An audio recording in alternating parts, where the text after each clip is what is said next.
Seperti biasa di malam Ahad kita mengkaji kitab Ad-Durusul Muhimmah li'amatil ummah, pelajaran penting bagi umat secara umum, karya Syekh Abdul Aziz bin Abdullah bin Baz rahimahullahu ta'ala.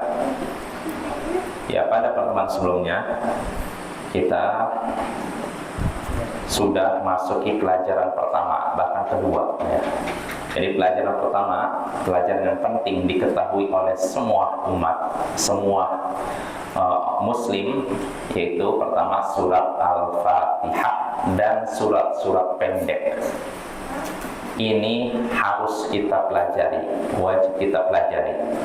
Adapun surat Al-Fatihah jelas tujuannya supaya sholat kita sah, karena tidak ada sholat tanpa membaca Al-Fatihah.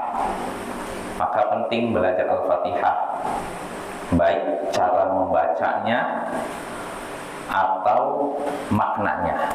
Kita harus tahu cara baca yang benar dan makna yang benar. Ya, kalau adapun untuk cara baca yang benar, jelas ini untuk menentukan keabsahan sholat kita.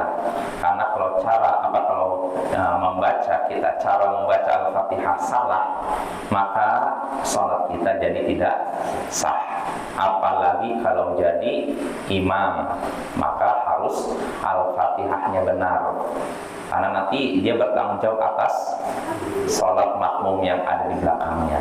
Maka peringatan bagi orang yang jadi imam, harus perbaiki bacaan, terutama Al-Fatihah. Jangan sembarangan nunjuk seorang jadi imam, kecuali kalau bacaannya benar ya. Kalau memang semuanya, misalkan di satu kampung tidak ada yang beres Al-Fatihahnya, berarti semuanya harus baca Al-Quran. Yang jadi imam harus diutamakan bisa baca Al-Fatihah dengan benar ya. Sama tadi Syekh memberikan contoh surat pendek. Syekh memberikan contoh dari surat Az-Zalzalah sampai surat An-Nas. Ya, kenapa Syekh menyebutkan contoh itu? Karena itulah surat yang paling pendek yang bisa dihafalkan oleh orang awam kaum muslimin, termasuk mu'alaf. Gampang, kalau seorang mau punya kemampuan, mu'alaf pun bisa. Ya, jangankan yang seperti ini, mu'alaf hafal Quran, bisa tidak? Bisa, kalau punya kemauan ya. Banyak cerita seperti ini Bapak ya, para mu'alaf, orang baru masuk Islam, belajar Islam, mau hafal. Saya punya kenalan orang-orang dulu agamanya Nasrani, masuk Islam, dan setelah masuk Islam dia belajar agama, menghafal Quran, sampai dia diterima di Madinah, SMA, S1 pulang ke Indonesia, ngajar di Indonesia. Padahal dia mu'alaf, bisa hafal Quran. Ini menunjukkan Al-Quran itu sudah Allah permudah. Maka yang Allah menyebutkan dalam surat Al-Qamar berulang-ulang, walaqad yassarnal Qur'ana lidzikr fahal min muddakir. Sungguh telah kami mudahkan Al-Quran sebagai peringatan untuk dipelajari. Maka siapakah yang mengambil pelajaran? Artinya dipermudah bacanya, dipermudah menghafalnya, dipermudah memahaminya. Tinggal kemauan kita saja ya. Jadi ada seperti itu. Dan beberapa orang mu'alaf hafal Quran, dan ada juga beberapa orang yang sudah lanjut usia, sebagaimana sudah kita singgung pada tahun sebelumnya di daerah Mesir sana. Ada orang-orang sudah tua, buta huruf, tapi ternyata bisa menghafal Al-Quran. Ada yang 20 juz, ada yang 15 juz, ada yang 10 juz, ada yang 5 juz. Nggak bisa baca tulis, buta huruf. Sama seperti di negara kita, ada kan orang-orang buta huruf kan? Ada, sama di Timur Tengah pun begitu. Di Mesir pun ada. Tapi siapa sangka mereka bisa hafal tadi 20 juz, 15 juz, 10 juz, 5 juz. Jadi antaranya wasilah lewat seorang mu'allimah, ustazah istilahnya, yang mentalkin mereka. Ditalkin, dibacakan Al-Fatihah, mulai dari Al-Fatihah, diperbaiki Al-Fatihahnya, dibacakan, bacakan ulang terus begitu.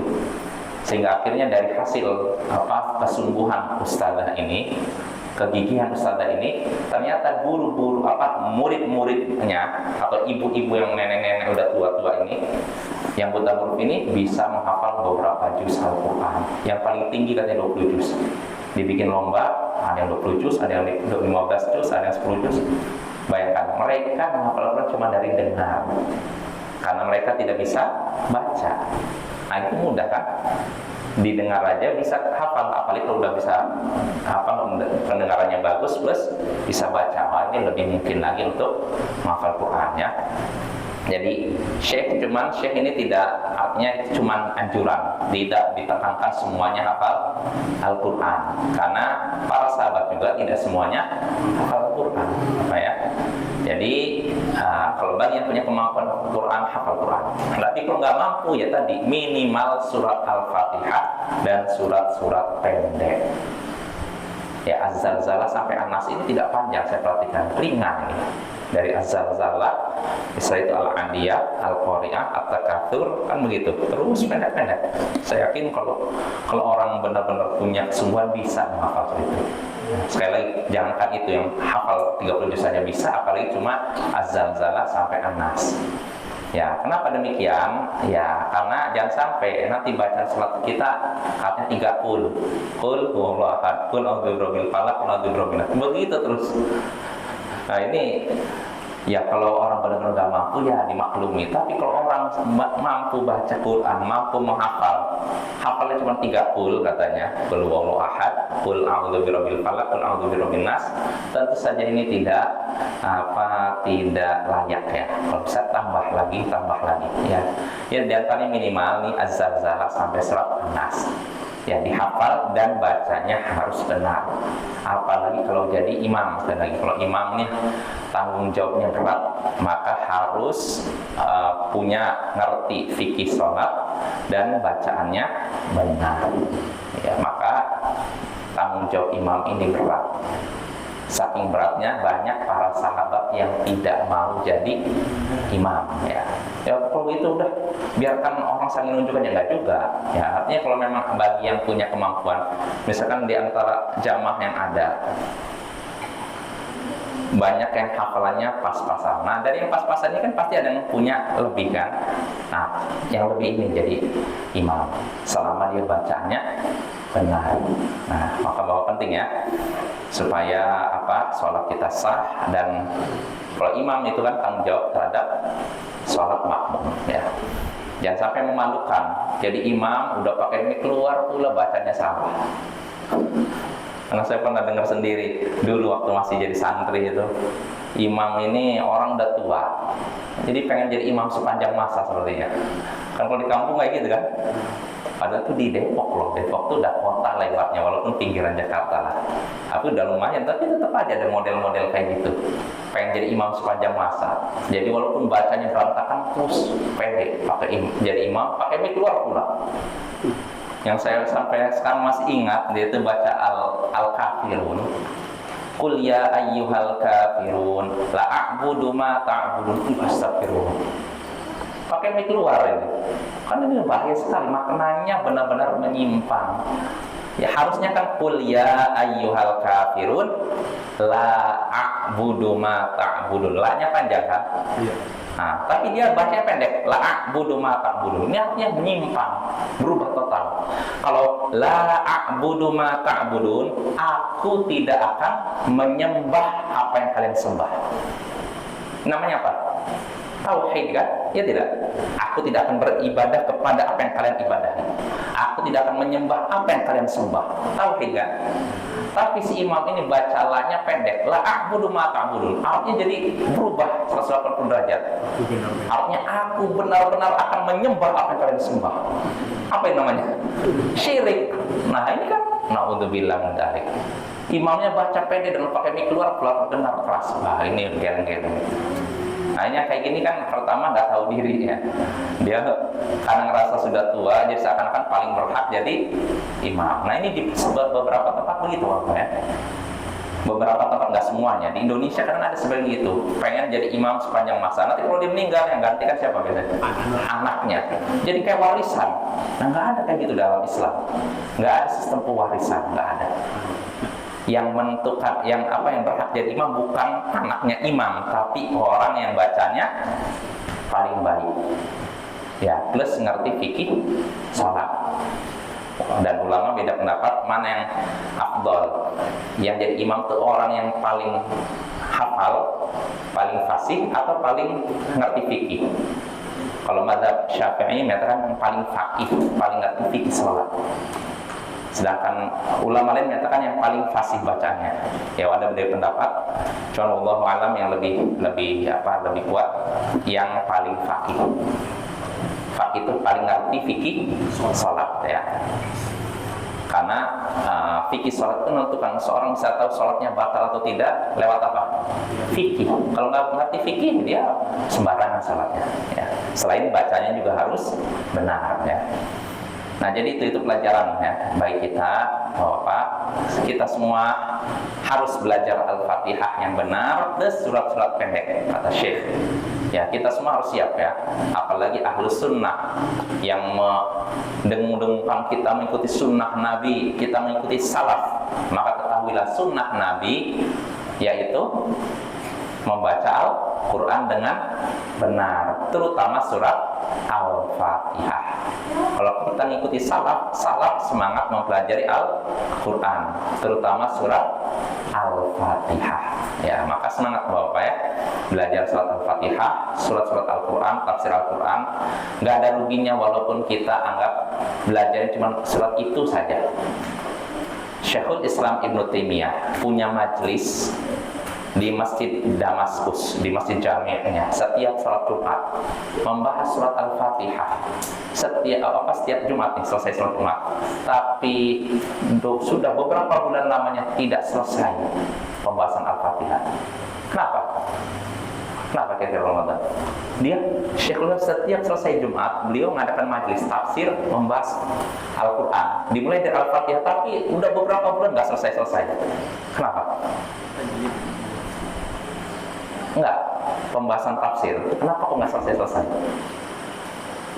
Karena makna Al-Fatihah itu luas, Bapak-bapak, nggak singkat. Kalau kita ya taunya, misalkan Alhamdulillahirabbil alamin, segala puji bagi Allah Tuhan semesta alam. Ar-Rahman ini pendek, kalau sekedar dimakan pendek. Tapi kalau kita menggali maknanya begitu luas dan dalam. Bayangkan berbulan-bulan lamanya membahas Al-Fatihah tidak selesai. Saking beliau sangat menyelami makna Al-Fatihah yang begitu luas. Nah, ini artinya baru Al-Fatihah aja begitu, apalagi surat yang lainnya. Jelas ya? Ya, walaupun kita bisa saja membahas Al-Fatihah, udah kita membahas surat Al-Fatihah dalam satu kali duduk, bisa nggak? Bisa aja, tapi kan ya sekedar ya hafal atau makna singkat sudah selesai. Tapi rahasia di dalam Al-Fatihah kita tidak pelajari. Makna mendalam dalam Al-Fatihah tidak kita pelajari. Kalau sekedar singkat bisa, tapi kalau kita mau mendalami Al-Fatihah saja maknanya sudah demikian luas. Belum lagi surat misalkan apa tadi Az-Zalzalah, An-Nas. Makanya Syekh Abdul Karim Al-Fudair ketika menjelaskan kitab Syekh bin Baz ini, dia menyatakan untuk membahas Al-Fatihah aja kita butuh waktu lama. Kita membahasnya dari sisi tafsirnya.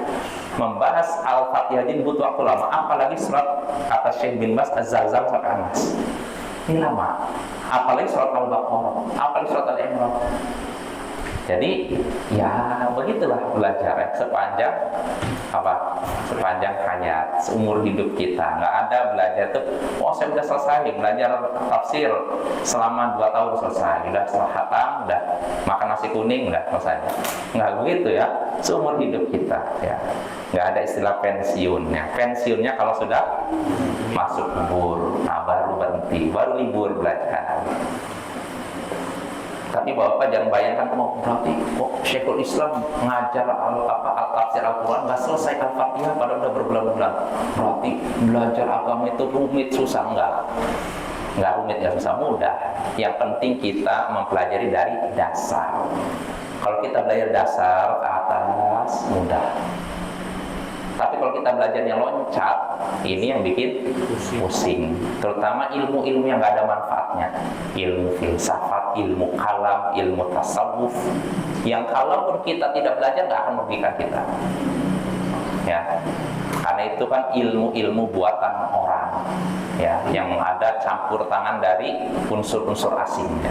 Kalau kita mau hati kita bersih, jiwa kita suci, ya cukup Al-Quran, Sunnah, dan ilmu yang bersumber dari itu. Ya. Ya, ini pembahasan kita pada tahun sebelumnya. Jadi pelajaran pertama yang perlu kita pelajari surat Al-Fatihah dan surat-surat apa?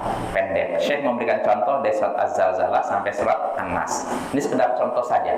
Bukan berarti ini wahyu. Ya kalau kita langgar berarti kita berdosa, enggak. Ini ijtihad Syekh saja. Ya, karena enggak ada nas yang menyebutkan apa yang dipelajari harus dipelajari cuma Az-Zalzalah sampai An-Nas. Enggak. Semua Al-Quran hendaknya kita pelajari. Syekh cuma untuk mempermudah orang awam saja. Karena orang awam kalau sekali duduk kamu harus belajar dari surat Al-Baqarah sampai An-Nas. Kira-kira bagaimana? Mu'alaf misalkan. Udah masuk Islam kok. Kapan? Kemarin udah. Kamu wajib fardu ain belajar dari surat Al-Fatihah sampai surat An-Nas. Apa yang terjadi? Emang Al-Fatihah surat apa? Tunjukkan Al-Quran tebal gitu. Baru ngeliat ini aja berapa halaman, berat. Akhirnya nggak mau belajar, ya nggak? Makanya untuk yang pemula jangan dikasih yang berat dulu, yang ringan. Al-Fatihah dulu, baru surat-surat yang pendek. Nanti kalau dia punya kemauan, kesungguhan untuk belajar yang lebih tinggi, baru kita tambah sampai akhirnya selesai 30 juz. Itu ya. Ini pembahasan kita pada pertemuan sebelumnya. Lalu berikutnya juga pada pertemuan sebelumnya kita sudah masuk pelajaran kedua juga, yaitu Arkanul Islam, rukun-rukun Islam. Kita sudah bahas rukun Islam yang 5. Yang pertama apa? Dan paling besar, kesaksian atau syahadat La ilaha illallah Muhammadur Rasulullah. Kesaksian bahwa tidak ada yang berhak disembah kecuali Allah dan bahwa saya Muhammad adalah Rasulullah.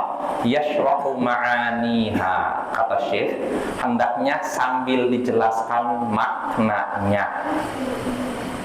Ma'abayan syuruti la ilaha illallah, sambil dijelaskan syarat la ilaha illallah. Jadi tidak cukup kamu sudah mau masuk Islam, asyhadu an la ilaha illallah, aku bersaksi bahwa tidak ada yang berhak disembah kecuali Allah, wa anna Muhammadar Rasulullah, dan bahwa saya Muhammad adalah Rasulullah. Selesai. Kalau sekedar baca begitu mudah kan, semua orang bisa kan, tapi paham nggak? Bisa jadi orang tidak paham. Aku bersaksi tidak ada yang berhak disembah kecuali Allah. Apa maksud disembah? Nanti kan bertanya-tanya kan, apa maksud disembah itu? Nah, kita jelaskan. Maksud disembah diantaranya kamu tidaklah menghinakan diri, tunduk dengan benar-benar ketundukan kecuali kepada Allah. Nggak boleh kepada manusia, nggak boleh kepada makhluk. Kamu tidaklah berdoa memohon sesuatu dengan benar-benar ketundukan hanya kecuali kepada Allah, bukan kepada makhluk, bukan. Nah, itu jelaskan ya, supaya jelas dia mengucapkan ini, maknanya ini, konsekuensinya ini ya. Nah, ini keterangan dari Syekh. Dan Syekh menyebutkan makna la ilaha illallah, yakni la ilaha illallah, kata Syekh, nafiyan jami'a ma yu'badu min dunillah. Makna la ilaha illallah, tidak ada ilah. Makna la ilah di Syekh kan bagi la ilah, tidak ada ilah. Ini maksudnya menafikan, meniadakan segala yang disembah selain Allah. Segala yang disembah selain Allah tidak ada. Nah, illallah, kecuali Allah, maksudnya apa? Muthbitan al-ibadata lillahi wahdahu la syarikalah, yakni menetapkan ibadah hanya kepada Allah semata, tidak ada sekutu baginya. Jadi la ilaha illallah artinya meniadakan seluruh peribadatan kepada selain Allah. Manusia tidak boleh diibadahi, malaikat tidak boleh diibadahi, Rasul tidak boleh diibadahi, jin tidak boleh diibadahi, pepohonan tidak boleh diibadahi. Ini semua tidak boleh diibadahi illallah, kecuali Allah. Artinya yang hanya boleh diibadahi itu cuma Allah. Ini makna la ilaha illallah, bukan tidak ada pencipta, penguasa, pengatur alam semesta kecuali Allah. Karena kalau makna la ilaha illallah seperti itu, tentu tidak akan ditolak oleh musyrikin Quraisy, tentu tidak akan ditolak oleh Abu Lahab, tidak akan ditolak oleh Abu Jahal, Al-Walid bin Al-Mughirah, dan gembong musyrikin Quraisy lainnya. Ya, ini perlu kita sebutkan ya, karena masih ada sebagian kaum muslimin memaknai la ilaha illallah dengan makna tadi. Tidak ada pencipta, tidak ada penguasa yang sesungguhnya kecuali Allah.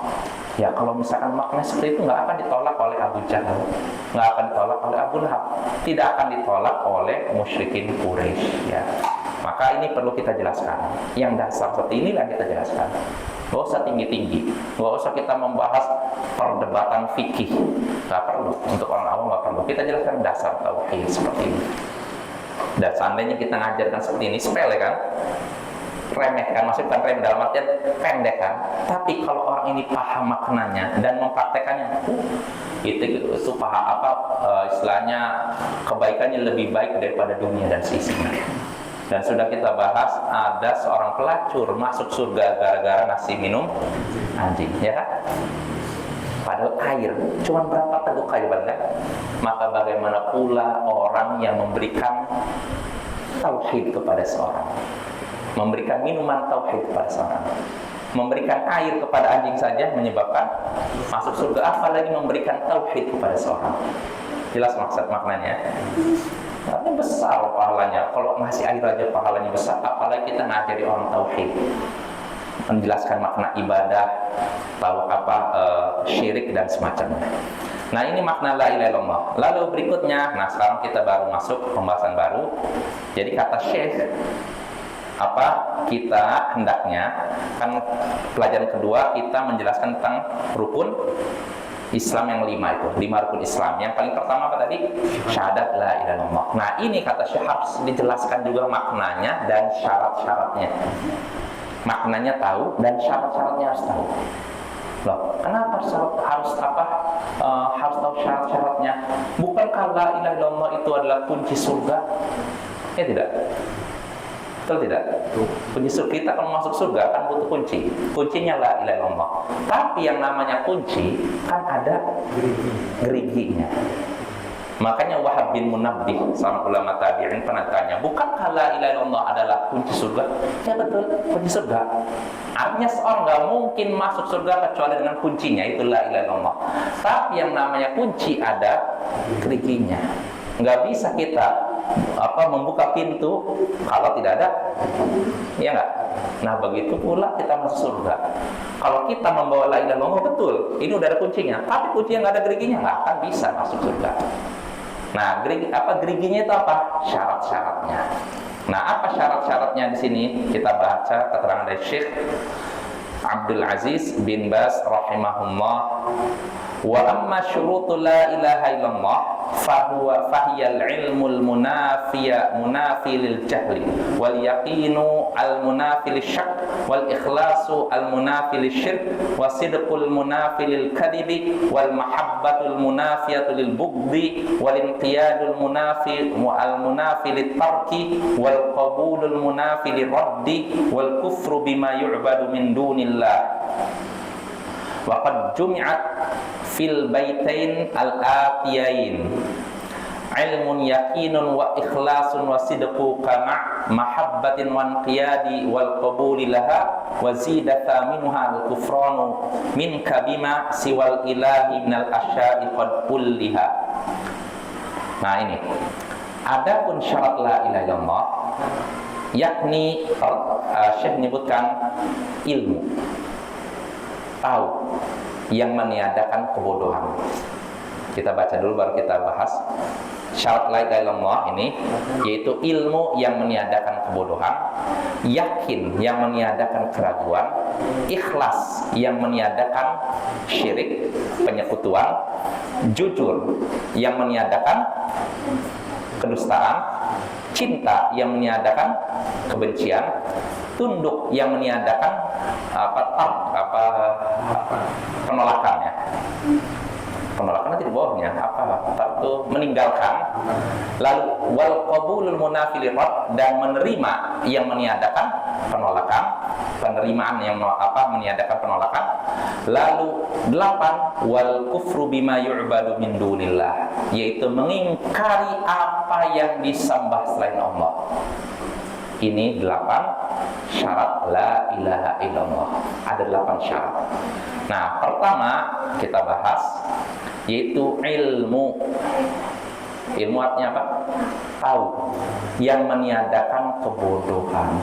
Maksudnya apa? Kita harus tahu makna la ilaha illallah. Ini syarat nih. Jangan sampai kita mengucapkan la ilaha illallah, apa maknanya? Oh, nggak tahu saya. Jangan sampai begitu. Ya, anggap kita tahu artinya. La ilaha illallah, tidak ada yang berhak disembah kecuali Allah. Atau tidak ada misalkan sembahan yang benar kecuali Allah. Maksudnya apa? Oh, saya nggak tahu tuh. Pokoknya saya mengucapkan aja. Nggak boleh begitu. Harus tahu maknanya. Maknanya apa? Ketika kamu menyatakan tidak ada yang berhak disembah kecuali Allah, artinya ibadah kita hanya kepada Allah. Tidak boleh ibadah pada ini. Nah, ini harus tahu nih seperti ini. Ini termasuk syarat. Karena seorang kalau mengucapkan sesuatu tanpa tahu maknanya, ini sama seperti apa? Mantranya dukun kan? Komat kami aku ngomong apa dia? Kamu tahu nggak tahu? Nah ini. Nah, la ilaha illallah bukan seperti mantra dukun. Kita harus tahu maknanya. Ya, karena apa manfaatnya kita mengucapkan sesuatu tapi tidak tahu maknanya, ya. Nah, ini yang pertama. Lalu, ya contohnya sudah kita bahas. Mungkin Bapak pernah sering saya sebutkan contohnya, ada orang yang saya saksikan di internet minta-minta ke kuburan keramat. Ya, Syekh Fulan Abu itu sampai nangis-nangis. Setelah itu ditutup dengan la ilaha illallah. Barusan minta ke si mayit yang di dalam kubur ini. Setelah itu ditutup dengan la ilaha illallah. Kira-kira dia paham maknanya berarti la ilaha illallah? Termasuk nggak paham. Barusan dia minta ke sini, setelah itu la ilaha illallah. Berarti dia jahil, tidak mengerti makna la ilaha illallah, ya. Maka penting nih, syarat pertama agar la ilaha illallah bisa mengantarkan kita ke surga, yaitu kita tahu maknanya, yang meniadakan kebodohan. Artinya kalau kita mengucapkan la ilaha illallah tapi bodoh, tidak tahu maknanya, maka la ilaha illallah tidak akan bermanfaat bagi kita, tidak akan mengantarkan kita ke surga. Ini pertama. Lalu kedua, syarat kedua kata Syekh, wal yakinul munafil syak, yakin yang meniadakan keraguan. Artinya kita ketika mengucapkan la ilaha illallah, kita yakin akan kandungan la ilaha illallah itu. Yakin benar. Saya yakin bahwasanya tidak boleh beribadah pada selain Allah. Saya yakin selain Allah tidak boleh disembah. Saya yakin tidak boleh beribadah pada malaikat, pada jin. Harus yakin. Kalau ragu-ragu, maka la ilaha illallahnya tidak akan bermanfaat, tidak sah. Walaupun diulang sampai 1000 kali. Jelas ya? Ya, kalau yakin, kalau ragu, maaf, seorang mengucapkan ragu, mengucapkan la ilaha illallah tapi ragu, berarti seperti siapa? Siapa yang mengucapkan sesuatu? Ya, kami yakin kamu adalah ini, tapi dalam hatinya ragu. Orang apa? Munafik, ya. Mereka ragu. Dan penyakit munafik itu penyakit ragu. Benar nggak ya Allah? Nah, ini hati-hati ya. Ini menyebabkan la ilaha illallah kita tidak sah. Itu yang ketiga. Lalu yang kedua, yang ketiga wal ikhlasul munafil syirk. Ikhlas, tulus mengucapkan Allah yang meniadakan syirik. Artinya ketika kita mengucapkan la ilaha illallah tulus karena mengharapkan apa? Pahala dari Allah, mengharapkan surga Allah, bukan karena kepentingan dunia. Ya seperti siapa lagi contohnya? Orang munafik. Orang munafik mengucapkan la ilaha illallah, tujuannya apa? Selamat. Ya, selamat hartanya, selamat nyawanya, terus dia dapat tunjangan, ya, tunjangan mu'alaf. Tapi jangan kita berprasangka buruk kalau ada orang mau masuk Islam, jangan dia masuk Islam karena apa? Ingin dapat tunjangan, jangan, nggak boleh. Kita menilai seorang hanya berdasarkan lahir. Kalau lahirnya dia mengucapkan syahadat, sudah dia saudara kita. Adapun hatinya, serahkan pada Allah. Jadi kalau dia ragu, ya udah urusan dia dengan Allah nanti. Yang jelas orang munafik hukumannya lebih berat daripada orang kafir, yang jelas-jelas kafir, ya. Nah ini ya, jadi harus ikhlas mengucapkannya yang meniadakan syirik. Karena kalau seorang mengucapkan la ilaha illallah supaya dianggap ini, dianggap sama, ya berarti syirik seperti ini. Atau untuk mendapatkan dunia. Kita sudah pernah belajar dalam kitab tauhid, babu minasyirk iradatul insan bi amali dunia. Bab termasuk syirik, keinginan seorang dengan amalannya untuk mendapatkan dunia. Ya tidak? Termasuk syirik seorang melakukan amalan akhirat untuk tujuan dunia. Mengucapkan la ilaha illallah supaya dapat tunjangan. Nah, ini berarti mengucapkan ibadah dengan tujuan dunia. Nah, yang seperti ini syirik. Nah, maka bahaya Bapak ya. Penting ikhlas, tulus ketika mengucapkan la ilaha illallah, bukan karena mengharapkan dunia, mengharapkan pujian manusia. Lalu berikutnya wasidqu al-munafilil kadib. Ini syarat yang ke 1, 2, 3, 4. Jujur yang meniadakan kedustaan. Ini juga terjadi pada orang munafik. Ya, orang munafik mengucapkan la ilaha illallah tidak jujur. Ya tidak. Kenapa mereka mengucapkan la ilaha illallah? Biar selamat nyawa dan harta mereka. Nah, seorang harus jujur dan hatinya paling dalam. Ini saya la ilaha illallah adalah kalimat yang benar. Ini adalah tuntunan dari Allah. Harus yakin, harus jujur, bukan dusta. Lalu berikutnya wal mahabbatul munafiyatul bughdi, yaitu cinta yang meniadakan kebencian. Artinya ketika mengucapkan la ilaha illallah, kita dalam keadaan menyukainya, mencintai kalimat tersebut. Jangan sampai ada apa? Kebencian. Karena kalau kita benci, saya mengucapkan la ilaha illallah, tapi saya benci dengan kalimat ini. Muslim, Ramadan. Jangankan la ilaha illallah ini dasar dari Islam kan? Jangankan itu. Benci satu saja ajaran Islam. Apa contohnya? Dianggap remeh biasanya. Apa ya? Apa contohnya? Wudu lah, misalkan. Saya nggak suka dengan apa syariat apa menyilat-nyilat jari ini. Itu ajarannya aneh. Walaupun saya mempraktekkan. Apa hukumnya seperti ini? Kafir, batal Islamnya. Nah, apalagi kalau sampai bencinya la ilaha illallah. Oh, lebih parah lagi Bapak ya. Maka harus cinta, jangan sampai benci. Kalau benci tidak sah la ilaha illallah kita. Jadi itu ada beberapa syarat. Pertama, tahu lawannya apa? Bodoh. Kedua, yakin. Mengucapkannya yakin, lawannya apa? Ragu. Ketiga, ikhlas, tulus. Lawannya apa? Syirik. Lalu 4, jujur. Lawannya bohong. Lalu 5, cinta. Lawannya benci. Nah, berarti 5 dulu ya. Insya Allah yang ke-6, 7, 8 akan kita bahas pada pertemuan berikutnya. Wassallallahu ala nabiyyina Muhammadin wa ala alihi wa sahbihi ajma'in wa akhiru da'wana anilhamdulillahi rabbil alamin. Assalamualaikum warahmatullahi wabarakatuh.